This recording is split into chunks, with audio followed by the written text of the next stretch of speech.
saying, he was Midland Trail great, and I knew you were humbled by all that, but you were a Midland Trail great in basketball. We're here at Anstead Community Center down used to be Anstead Middle at Crist basketball camp. Just talk about the week and how it's gone so far, and what you enjoy about this.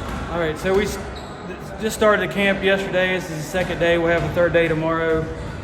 It is hot. That's one thing. This old gym you talked about, Anstead Middle, used to be Anstead High School, now the Midland Trail Community Center.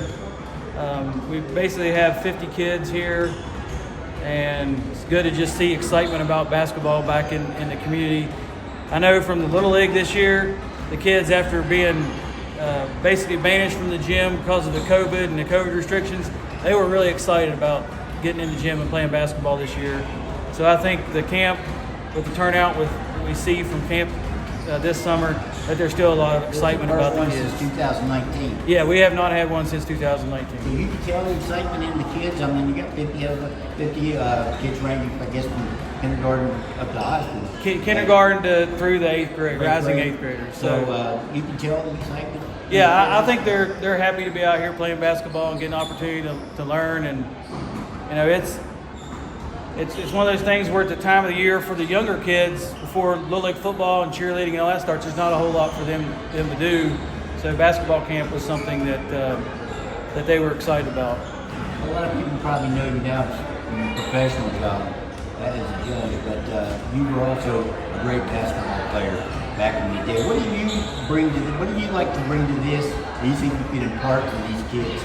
Well, the first thing is I feel like it's my job to help bring opportunity.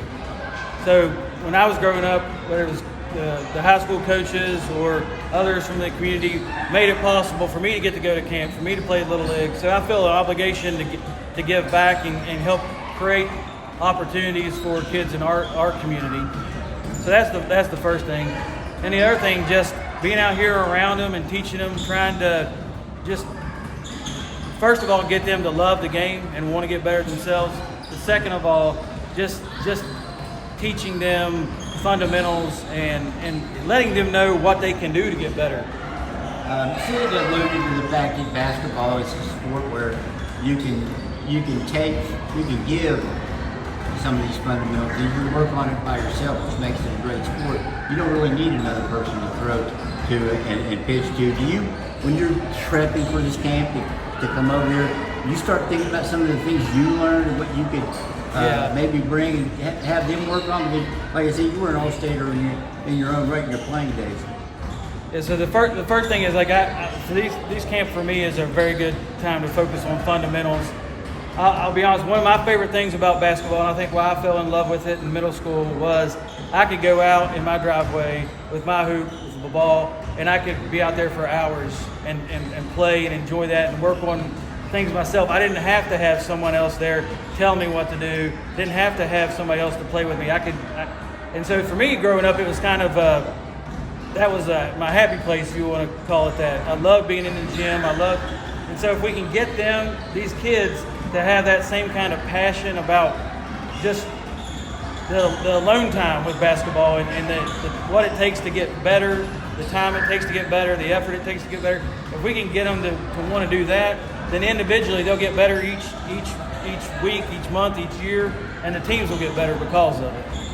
And I mean, obviously you're a professional, so you're not like a coach around the game all the time. Do you think does it kind of keep you young, being around these kids and running around? And it definitely helps me stay around the game. Right. You know, I chose a different path. I started out teaching and was going to coach. I coached with Coach Flournoy the year before I went to law school, and then I went to law school and took a different path. So my way to stay around the game and to be able to influence sports, whether it's Little League basketball or football or baseball in this community, is to be involved with the Little League, be involved with some travel stuff.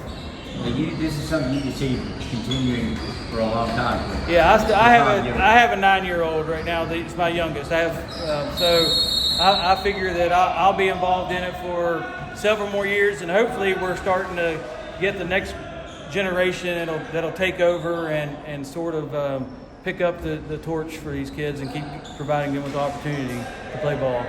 Okay, Tommy, I appreciate it. Always nice catching up with you. Like I was telling you before, man, I think both of our hairlines have suffered just a little bit since back in the days when you were playing. Definitely, definitely.